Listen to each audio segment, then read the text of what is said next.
Have you ever sat by the window, maybe sipping your morning coffee, and felt this quiet ache in your chest? Not from your heart, but from something deeper, a kind of emptiness you can't quite name. The house is still, the phone hasn't rung in days, and though everything seems fine on the surface, inside, you feel a little invisible, a little forgotten, maybe even lonely. If that sounds familiar, I want you to know something right now. You are not alone in that feeling, not by a long shot. In fact, millions of people over the age of 60 feel the exact same way every single day. And here's the thing, most folks won't tell you. Your loneliness isn't random. It's not just a sign of getting older, it's a signal. It's your mind and heart trying to tell you something important. And today, we're going to unpack that together, gently, honestly, and most of all with hope. Because loneliness isn't the end of the story. In many ways, it's the beginning of a new chapter, one that you still have the power to write. So let's start with something simple. As we age, so much changes.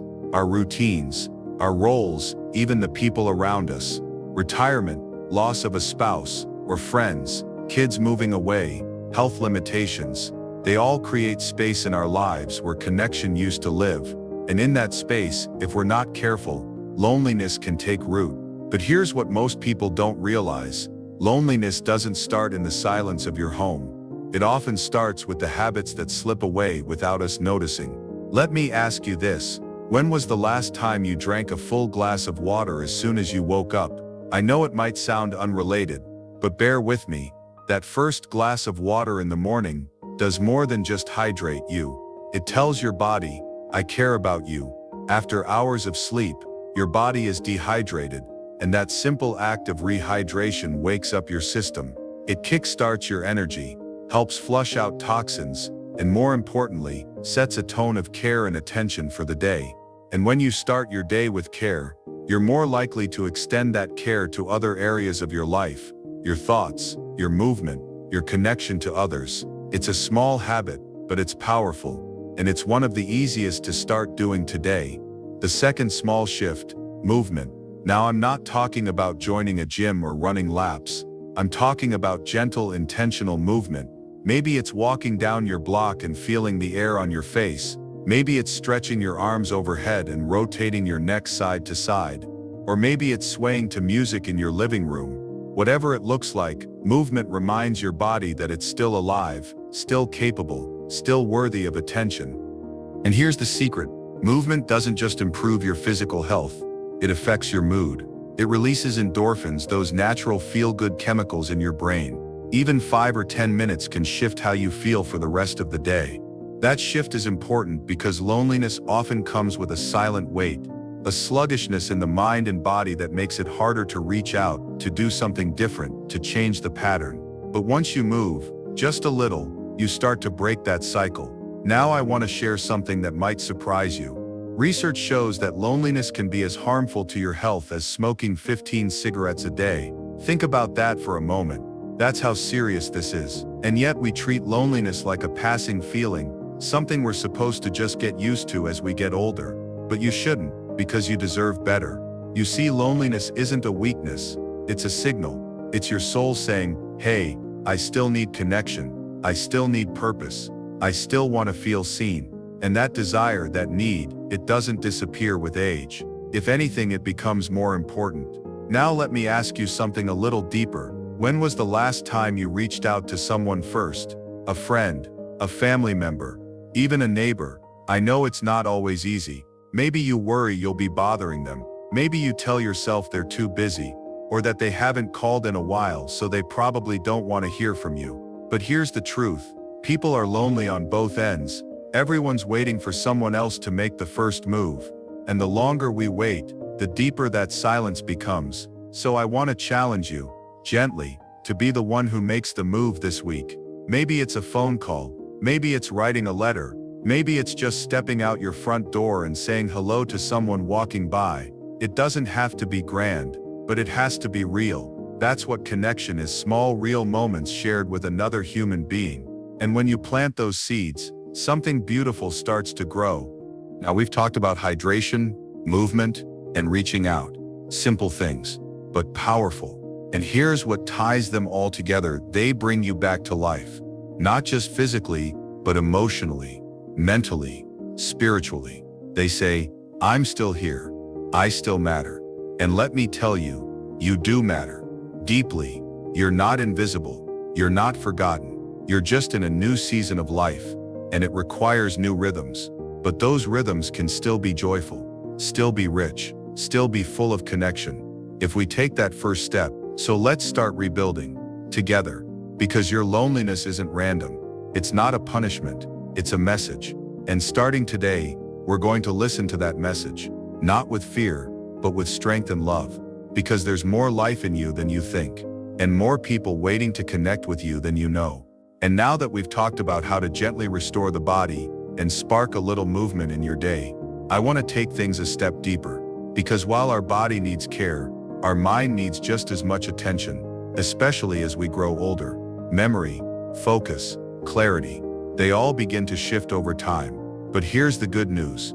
Just like your muscles, your mind can be trained and strengthened at any age. So in the next part, we'll talk about how to keep your mind sharp, your thoughts clear, and your brain full of life. It's not about doing crosswords all day.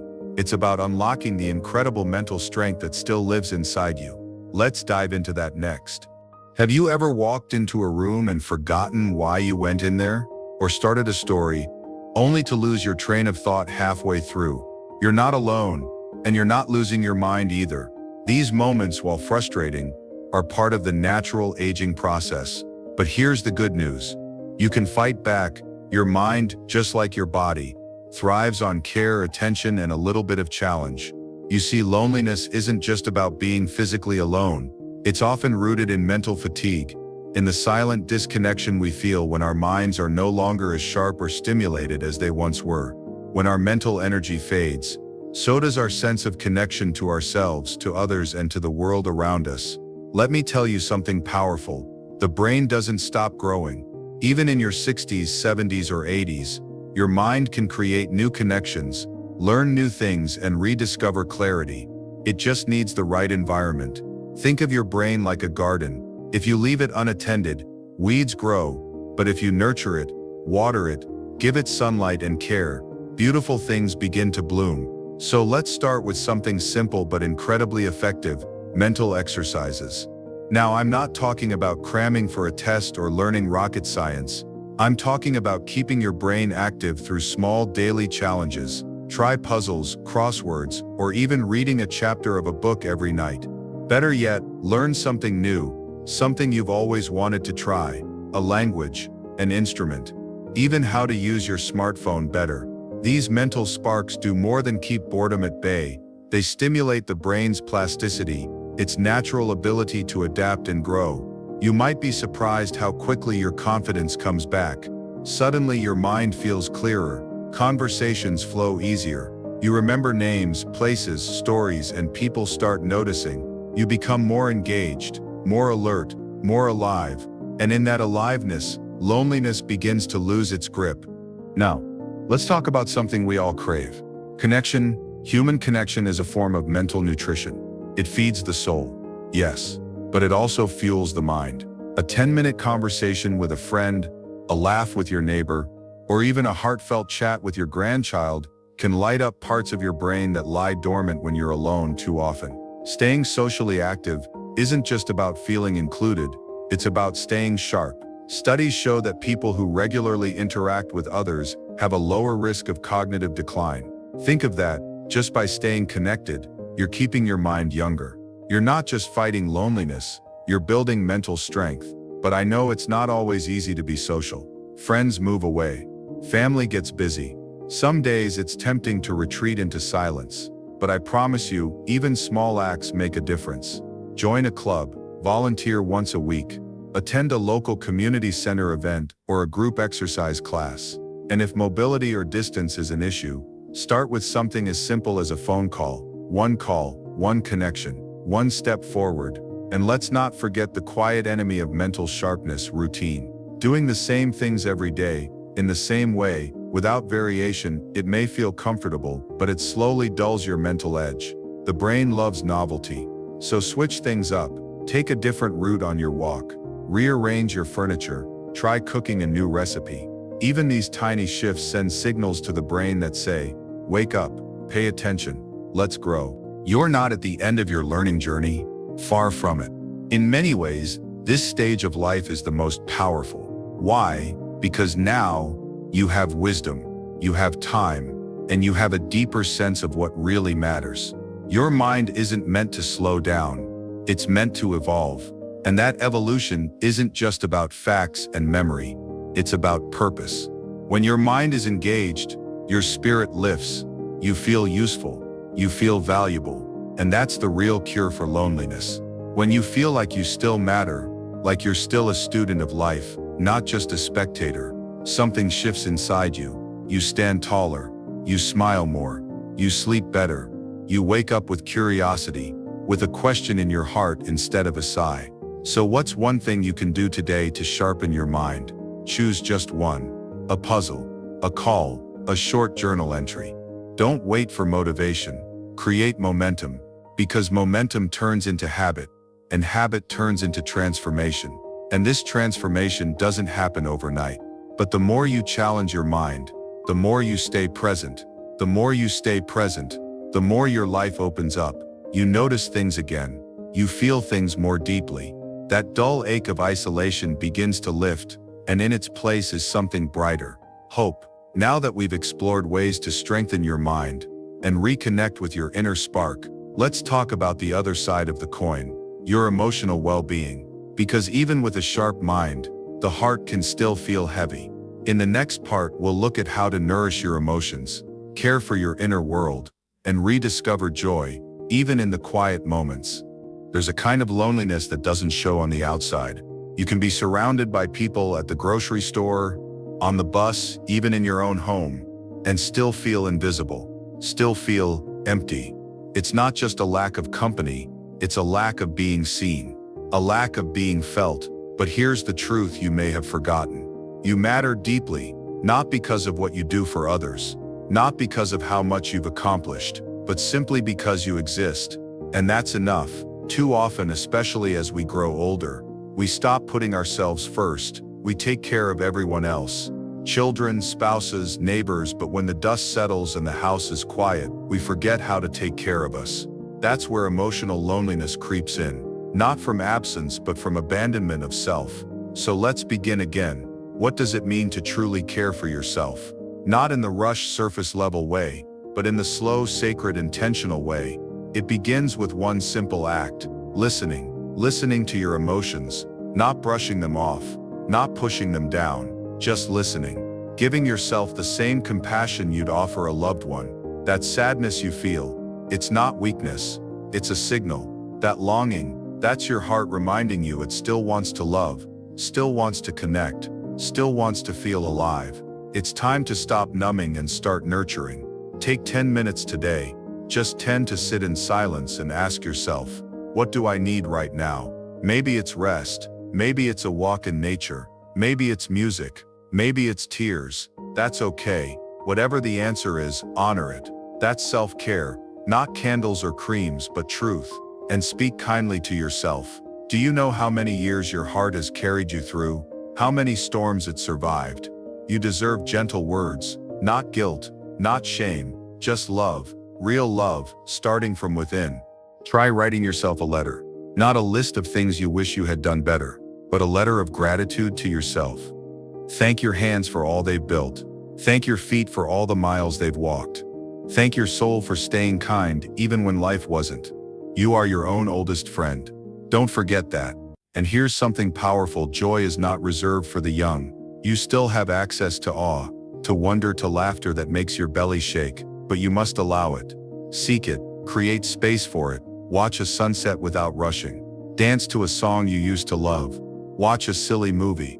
Bake something just for fun. These aren't distractions, they're acts of emotional nourishment. They remind you that life isn't done with you yet, that there's still beauty in the everyday. And when the heavy emotions come, and they will, don't run. Sit with them like old friends. Let them speak. Because often when we give space to our sorrow, it softens. It teaches us. It passes. Self-care isn't selfish. It's survival. It's strength. It's how we refill the well so we can give, live, and love fully, without running on empty. The journey back to emotional balance starts with one choice: to treat yourself like someone worth loving. because you are. And when you begin to love yourself again, something magical happens. Loneliness begins to dissolve, not because people suddenly appear, but because you reappear. You return to yourself. And in that return you become whole again. In the next part we'll go even deeper to a place most people avoid. We'll explore spiritual emptiness, and how reconnecting to your deeper meaning, your soul's purpose, might be the missing piece in your healing. Have you ever experienced a deep, quiet longing? A yearning that goes beyond physical needs, beyond relationships, even beyond the things you do every day? It's almost like a voice calling from somewhere deep within you, telling you that there's more to life, more to you. That feeling is your spirit speaking. As we grow older, many of us find that the outer world begins to fade. Maybe we retire from work, our daily routines slow down, or friends pass away. The noise, the busyness, the constant striving, all of it quiets. And what remains? What's left is often something many people ignore: the soul's desire to reconnect, to rediscover meaning, to find peace in something greater than ourselves. It's easy to get caught up in the day-to-day. It's easy to forget about the spiritual side of life. But deep within, we all have an innate connection to something bigger. Whether you call it God, the universe, or simply spirit, there is a truth that lies beyond the surface of this world, and it calls to you just as it has always called to you. In fact, loneliness is often a sign that we've lost touch with this deeper connection. When we feel disconnected from our spiritual core, we feel adrift, we feel empty. But that emptiness is not a void, it's a message. It's the reminder that we need to reconnect with our inner selves, with our deeper purpose. The good news is it's never too late to begin that journey. No matter how old you are, your spirit is still alive, still seeking, and it doesn't have to be complicated or grand. Reconnecting with your spiritual core can be as simple as finding stillness, being present, and listening to your inner voice. One way to begin is through meditation. Now I know what you might be thinking: I can't sit still for long, or I don't have time for that. But meditation doesn't have to be complicated. Even 5 minutes of quieting your mind can have profound effects. Just close your eyes, take a few deep breaths, and focus on your breath. Let go of the distractions. In that stillness, allow your spirit to speak to you. You might find that answers come, not in words but in feelings, in insights, in peace. Another practice is gratitude. This isn't just about being thankful for the good things in life. It's about acknowledging the sacredness in every moment. The fact that you're here, breathing, living, experiencing life, this is a miracle. Each day is a gift. When you begin your day with gratitude, you start to open yourself up to the deeper flow of life, reconnecting with the wisdom that's always been there. The simple act of being thankful can awaken the spirit and fill the emptiness with light. Also, nature can be a powerful spiritual teacher. There's something about being surrounded by the natural world, whether it's sitting in a park, watching the waves crash, or simply feeling the sun on your face, that reminds us of our own connection to life. Nature has a quiet way of teaching us to slow down, breathe deeply, and return to our true selves. But perhaps the most important spiritual practice is forgiveness, not just for others, but for yourself. We all carry burdens, regrets, and wounds from the past. But these things don't define us. When we forgive, we release the weight that keeps us from moving forward. And when we forgive ourselves, we free our spirit to experience life fully, without the chains of guilt or shame holding us back. Reconnecting with your spiritual core isn't about following a set of rules or doctrines. It's about remembering what lies within you. It's about returning to the truth that you are not alone, you are part of a greater whole, a greater purpose. And that connection is the key to overcoming loneliness. In the next part, we'll explore how to build meaningful connections with others, not just surface-level interactions, but deep, authentic relationships that nourish your soul. Because even though spiritual connection is essential, we are still human, and we need each other. Now that we've explored reconnecting with your spiritual core, let's talk about the importance of building meaningful connections with others. While spirituality and self-awareness are vital to overcoming loneliness, they alone aren't enough. The human experience is deeply intertwined with relationships. We thrive in connection in the bonds we create with family, friends, and even with new people we meet along the way. As we age, it's easy for our social circles to shrink. Maybe you've lost close friends or family members, or perhaps health issues have made it more difficult to stay engaged with others. But loneliness doesn't just come from being physically alone. It comes from feeling disconnected from those around you. And it's important to remember it's never too late to forge new bonds, to strengthen the ones you have, and to fill your life with the joy of human connection. But how do we do that? How do we build meaningful relationships that nourish us rather than drain us? Let's talk about a few ways to deepen your connections with others, ways that are simple yet profoundly impactful. First, quality over quantity. In our younger years, we often measure the success of our social lives by how many friends we have, how many events we attend, or how active we are on social media. But as we grow older, we begin to realize that it's not about the number of people in our lives, it's about the quality of those relationships. A few close, trusted friends are far more valuable than a large circle of acquaintances. These are the people who truly know you, who care about you, and who make you feel seen and heard. So instead of focusing on filling your calendar with endless social engagements, try nurturing the relationships that matter most to you. Take time to connect with those friends or family members who share your values, your interests, and your sense of humor. These are the people who will offer you comfort and support in your moments of need. Next, let's talk about being present. Sometimes we're so caught up in our own thoughts and worries that we forget the importance of simply being there for others. When you spend time with people, focus on truly being with them, not distracted by your phone, your to-do list, or your own concerns. Active listening is one of the most profound ways to build deeper connections. When you listen intently to someone, without interrupting or offering advice right away, you show them that they matter. This simple act can strengthen any relationship and foster a sense of belonging for both you and the other person. Another powerful way to build connections is through vulnerability. It might feel uncomfortable at first, especially if you've been used to hiding your emotions, but letting others see the real you is one of the most meaningful gifts you can give. Share your thoughts, your dreams, your struggles. When you open up to others, you invite them to do the same. Vulnerability creates trust, and trust forms the foundation of any meaningful relationship.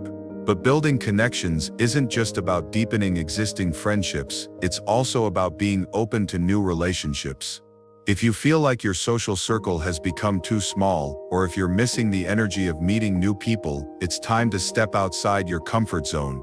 Look for opportunities to join social or community activities. Whether it's a book club, a gardening group, or a local charity event, these are all chances to meet people who share similar interests. You might feel nervous at first, but remember, connection is a two-way street. When you make the effort to reach out, others will appreciate it, and the bonds you form can be incredibly rewarding.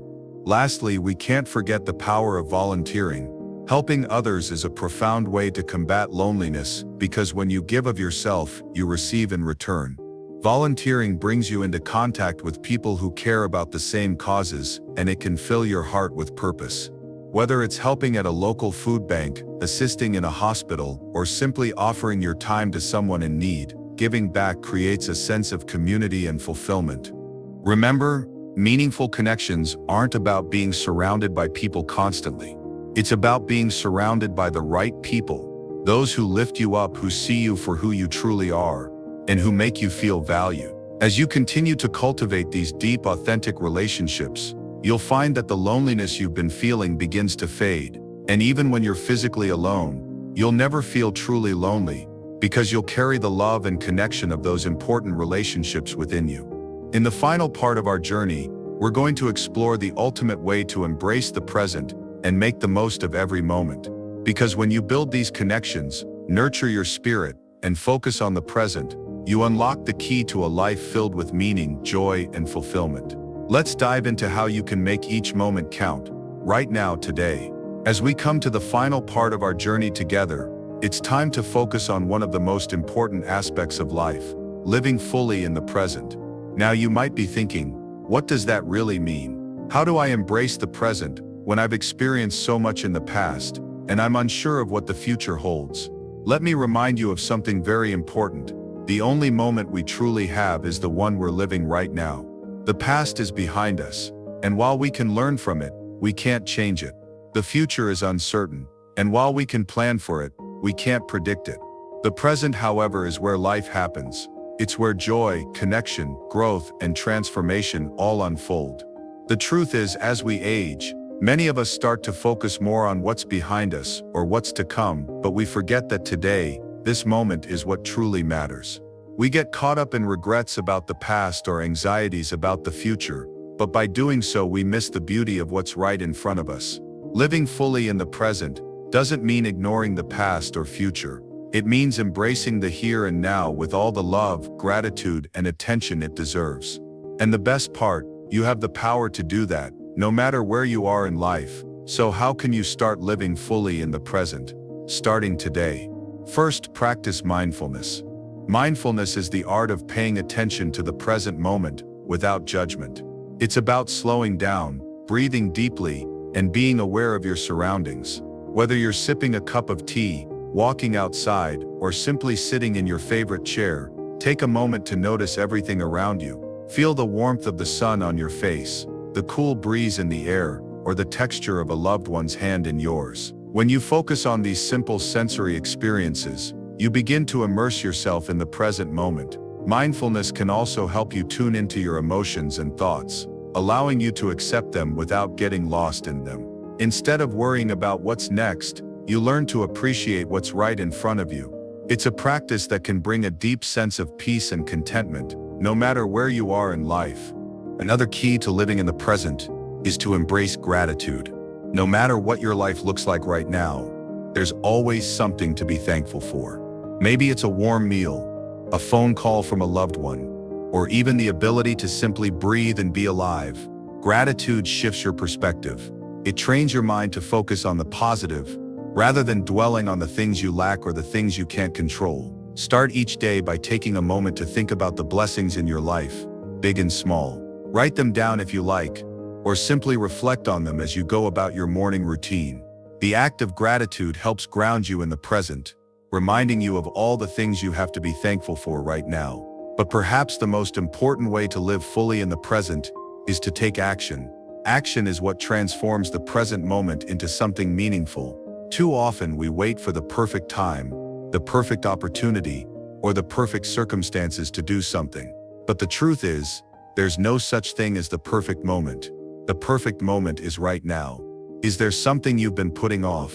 Maybe it's reconnecting with an old friend, starting a new hobby, or simply spending more time with family. Whatever it is, don't wait for tomorrow. Take action today, even if it's a small step. Whether it's picking up the phone to call someone, signing up for a class, or even just stepping outside for a walk, taking action brings you back to the present and gives you a sense of purpose. Living fully in the present also means embracing joy in its simplest forms. As we get older, we sometimes forget how to laugh, how to enjoy the little things, or how to play. But joy is all around us, in the things we love, in the people we cherish, and in the activities that make us feel alive. It doesn't have to be extravagant. It can be as simple as watching a funny movie, dancing to your favorite song, or sharing a laugh with a friend. When we allow ourselves to experience joy, we connect deeply with the present moment. Incorporating these practices into your daily life can help you embrace the present more fully, and ultimately, it's what will help you overcome loneliness. Because when you are fully present, you no longer feel the absence of others as much. You begin to realize that your life is full of meaning and connection, whether it's with others or with yourself. As we close out this video, I want to leave you with a thought. The most important thing you can do, starting right now, is to live your life with intention. Life is fleeting, and there's no guarantee of tomorrow, but that doesn't mean you can't make today count. Whether it's reconnecting with a friend, pursuing a new passion, or simply appreciating the little moments in life, each step you take brings you closer to a life free from loneliness. What is one thing you're going to do today to make the most of your life? Maybe it's something small, or maybe it's a big change. Whatever it is, take action. Live fully in the present. Share your thoughts with us in the comments below, and if you found this video helpful, please like, share, and subscribe for more tips on living your best life at any age. Remember, the present is all we have, Make it count.